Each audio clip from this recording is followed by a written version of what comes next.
అండి, అందరికీ విశ్వవసునామ సంవత్సర శ్రీరామనవమి శుభాకాంక్షలు అండి. అందరూ శ్రీరామనవమి పండగ ఎలా చేసుకున్నారో కమెంట్ సెక్షన్లో కమెంట్ చేయండి.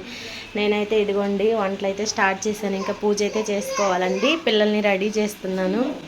ఆ శ్రీరాముడి ఆశీస్సులు మనందరిపైన ఉండాలని నేను మనస్ఫూర్తిగా అయితే కోరుకుంటున్నానండి. మరొకసారి అందరికీ శ్రీరామనవమి శుభాకాంక్షలు. ఇదిగోండి ఇక్కడైతే పూర్ణం బొండానికి పప్పు అయితే ఉడకబెడుతున్నాను. ఇంకా నీళ్లు కాలిపోయాయండి. ఇంకా వడపప్పు కోసం అయితే పప్పు నానబెట్టేసేసుకున్నానండి. ఇంకా పూజ రూమ్లో కూడా అంతా శుభ్రం. పండక్కి ముఖ్యంగా మామిడాకులు ఉండాలి కదా, ఇదిగోండి మామిడాకులు కూడా తెప్పించేస్తాను. ఇంకా మామిడాకులు కూడా కట్టుకోవాలి. ఇంకా పూజ అయితే చేసుకోవాలండి. అన్నీ రెడీగా సిద్ధంగా పెట్టుకున్నాను. మరొకసారి అందరికీ శ్రీరామనవమి శుభాకాంక్షలు. మీరందరూ మీ పండగ ఎలా చేసుకుంటున్నారో కమెంట్ సెక్షన్లో కమెంట్ చేయండి. వీడియో నచ్చితే లైక్ చేయండి, ఛానల్ని సబ్స్క్రైబ్ చేయండి.